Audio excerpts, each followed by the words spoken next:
첫 번째 항목은요. 밥그릇입니다. 밥그릇? 그렇습니다. 이 더불어민주당 홍영표 원내대표가 선거제도 개혁을 국회의원의 밥그릇 싸움에 비유하는 글을 써서 이제 화제가 많이 됐었는데요. 이 더불어민주당과 자유한국당의 예산안 수정안 합의 내용을 보니까 진짜 밥그릇 문제는 거기에 있었던 거 아니냐 이런 생각이 좀 들었습니다. 국회의원 세비 올린다 뭐 이 보도 말이죠. 그렇습니다. 일부 언론을 통해서 이제 이런 보도들 쭉 나오면서 논란이 되니까 국회 사무처가 사실관계를 좀 정리를 했는데요. 2019년 국회의원 수당에 공무원 공통보수 중과율 1.8%를 적용하는 거는 이제 사실이고 예. 활동비까지 다 합쳐서 계산을 하면은 연 1억 5,176만 원이 이제 국회의원 총 보수가 되는데 이거는 이제 지난해 같은 기간과 비교하면 1.2%가 증가한 것이다. 이렇게 설명하고 있습니다. 예. 그래서 이 총액은 장관급은 물론 차관급 공무원보다도 상대적으로 작은 금액이다라고 덧붙이고 있습니다. 뭐 일부 보도가 2천만 원 올렸다 이런 보도 있었는데 그럼 그게 아니에요? 그거에 대해서는 이 사무실 운영비, 차량 유지비, 유류대 등의 이제 경비는 의원 개인의 수익과 관계가 없는데 일부 언론이 다 합산해서 보도를 하고 있는 것이다. 이렇게 국회 사무처가 설명을 했거든요. 예. 이런 경비의 경우에도 공무원 임금 인상률을 국회의원 일반 수당에 적용하는 비율에 따라서 증액이 되는 것은 사실이다라는 겁니다. 공무원 임금 인상 똑같은 비율만큼 올랐다. 그렇습니다. 결국 오르긴 오른 거네요.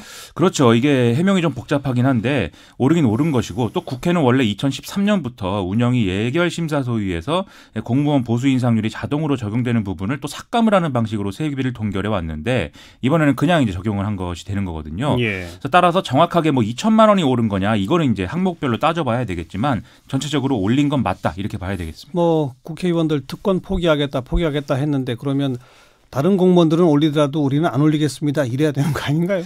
그렇죠. 그래서 청와대 청원도 이제 막 올라오고 이제 시끌시끌한데요. 네. 또 이 대목은 선거제도 개혁 문제와도 좀 접점이 있다고 봐야 되겠습니다. 연동형 비례대표제 적용하려면 국회의원 정수를 늘려야 되는데 그건 국민들 설득하기 어려우니까 특권을 내려놓는 조치를 좀 해야 된다. 이런 얘기를 많이 해오지 않았습니까? 예. 그런데 만약에 세비가 이렇게 올라가게 되면은 국회의원 정수 늘리자는 얘기는 더 어려워지는 측면이 또 있다는 거죠. 그렇죠. 그러면서 청년 일자리 예산은 일부 삭감이 됐다죠? 그렇습니다. 더불어민주당과 자유한국당이 합의한 감액 대상 중에 취업성공 패키지, 청년 내일 채용 공제, 청년 구직활동 지원금, 청년 추가 고용 장려금 이것들이 이제 포함됐다라는 건데요. 결국 손대기 쉽다 이런 이유로 청년 일자리 예산은 깎고 또 자기들 세비는 올렸다 이런 비판이 안 나올 수가 없다는 얘기입니다. 그 청년 일자리 예산 감액의 근거는 뭡니까? 형식상으로 보면은 자유한국당과 바른미래당의 그간 주장을 더불어민주당이 수용한 거다 이렇게 봐야 되겠는데요.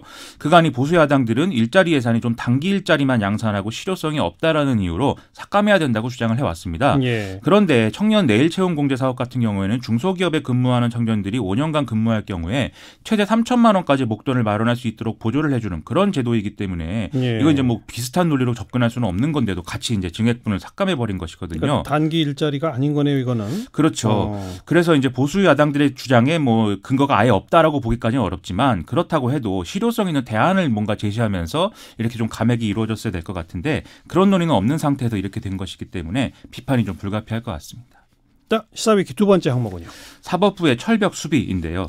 전 대법관들 구속영장 다 기각됐죠? 그렇습니다. 어제 법원이 박병대 고영한 전 대법관 구속영장을 기각을 해서 이제 논란이 커졌는데 법원이 사법부 핵심부까지 검찰의 칼이 좀 들어오는 걸 방어한 거 아니냐 이런 해석이 나오고 있어서 좀 맥락을 좀 짚어보겠습니다. 네. 우선 법원이 밝힌 영장 기각의 사유는요? 이 두 사람이 임종원 전 법원행정처 차장 공소장의 공모자로 등장하는 사람들인데요. 법원은 공모관계 성립에 의문의 여지가 있다고 봤다 이렇게 설명을 하고 있습니다. 또 이미 증거자료가 다수 수집이 돼 있기 때문에 증거인멸의 우려가 있다고 보기도 어렵다 이런 설명을 하고 있고요. 그리고 박병대 전 대법관의 영장 기각 사유를 보면 특이하게 피의자의 가족관계까지 종합해 판단했다 이런 대목도 있어서 여러모로 얘기가 나오고 있습니다. 어떤 가족관계요? 보도에 의하면 박병대 전 대법관 측이 영장 실질심사에서 이 93살의 노모를 언급을 하면서 이제 구속을 면하게 해달라고 주장을 했다는 거거든요. 그럼 이거는 그걸 받아들였다는 뜻으로 보인다라는 건데 예. 이 대목에서 그럼 다른 형사범들은 뭐 노모가 없어서 구속이 된 거냐 이런 비아냥도 나오고 있습니다. 그러니까 기각 사유가 잘 납득이 안 된다 뭐 이런 반응이 나오는 거죠. 그렇죠. 그래서 이제 꼬리 자르기 아니냐 이런 얘기도 나오는데요. 임종원 전 차장은 영장이 나온 건데 그 윗선인 법원행정처장 출신의 대법관들은 이 기각이 된 것이기 때문에 결국 임종원 전 차장 혼자 뒤집어 쓰도록 하고 양승태 전 대법원장까지 검찰 수사가 가는 거는 맞겠다는 얘기 아니냐 이런 얘기입니다. 그래서 한겨레의 경우에는 패전 처리를 하는 줄 알았는데 철벽 불펜이더라 이런 표현까지 또 쓰고 있습니다. 그 표현은 무슨 뜻이에요?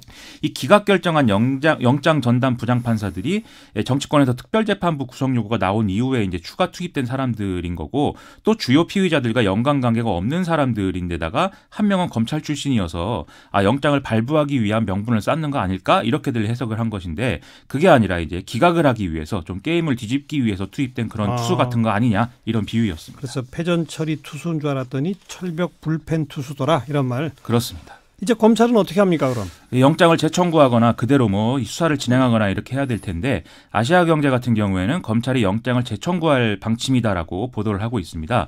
다만 검찰이 재청구를 하더라도 추가 혐의점 등이 이제 드러나지 않으면은 발부 가능성은 여전히 낮은 거 아니냐, 전문가들은 이렇게 얘기하고 있다고 합니다. 양승태 전 대법원장 소환은 예정대로 가나요? 어떻게 되나요? 그것도 이제 그 기각이 됐기 때문에 검찰이 따로 판단을 해봐야 되는 부분일 것 같은데, 지금으로서는 이제 좀 추가 대응이 어떨지를 지켜봐야 될 것 같습니다. 자, 시사위키 세 번째 항목은요? 보수의 괴로움인데요. 이거 이제 그 보수가 상당히 괴로움에 처해 있는 것 같아서 좀 정해봤습니다. 유승민 바른미래당 의원이 이런 표현을 썼죠 오늘? 그렇습니다. 자신이 생각하는 개혁보수와 바른미래당이 가는 길이 다른 것 같아서 괴롭다 이렇게 얘기를 했는데요. 그러니까요. 특히 중도라고 얘기하는 사람들과 생각을 좀 같이 할 수 없는 부분이 있는 것 같다 이렇게 또 얘기했습니다. 그러면서 선거제도 개혁하고 예산안 연계하는 것에는 자기는 반대다 이런 얘기도 했는데요. 예. 지금 안 그래도 이제 보수정치 재편 관련해서 유승민 의원 태도가 중요하다고들 보고 있는데, 이런 발언이 나와서 또 상당히 화제였습니다. 그러니까 단도직입적으로 자기가 생각하는 개혁보수랑 자기가 몸담고 있는 당이 가는 길이 다르다 이 말이잖아요. 그렇습니다. 그러면 당을 나와서 자유한국당으로 가겠다는 건가요? 그래서 이제 그 부분에 대해서 또 물어봤는데, 자유한국당에 대한 발언이 또 있었습니다. 최근에 지지율이 올라간다고 하니까 이 사람들이 더 정신을 못 차리고 안 바뀌고 있다라면서 보수 재건은 어떤 방향이냐가 중요한 거지 단순히 숫자를 합치는 것은 아니다라고 했거든요. 네. 근데 앞서 얘기하고 묶어보면은 당장 복당이나 이런 걸 할 수는 없는 거지만 자유한국당이 정신을 차리면 또 모르는 거 아니냐 이런 얘기가 될 수가 있는 그런 얘기인 것 같습니다. 아직 유승민 의원 스스로도 잘 모르는 것 같아요. 그런 상황인 것 어떻게 같습니다. 해야 할지. 네. 그러고 보니까 오늘 김무성 의원은 전당대회 불출마 선언했죠. 대통령을 잘못 모셨던 핵심들, 탈당했다 복당했던 사람들 중 주동적 입장에 있던 사람들, 선거 참패에 책임이 있는 사람들은 출마를 안 하는 게 옳다 이런 얘기를 하면서 이번 한 번은 쉬겠다 이렇게 얘기하면서 전당대회 불출마 선언을 했는데요. 예. 결국 구친박계 그리고 이른바 복당파 핵심, 또 대선과 지방선거 패배에 책임이 있다고 볼 수 있는 홍준표 전 대표 등의 불출마를 촉구한 것이다 이렇게 좀 해석을 할 수 있는 부분인 것 같습니다. 네. 당장 앞으로 다가온 원내대표 선거에서 자신과 가까운 김학용 의원의 당선 확률을 좀 높이면서 전당대회를 기점으로 보수 통합을 본 궤도에 올려보자 이런 의도를 드러낸 것으로 해석이 좀 됩니다. 네. 대통령을 잘못 모셨던 핵심들은 친박 핵심일 거고, 그렇죠. 탈당했다 복당했던 사람 중 주동적 입장은 자기를 얘기할 거고, 그렇죠. 자기 자신. 선거 참패 책임 있는 사람은 홍준표 전 대표 얘기할 거고. 그렇죠. 알겠습니다. 수고하셨어요. 고맙습니다. 김민아 기자였어요.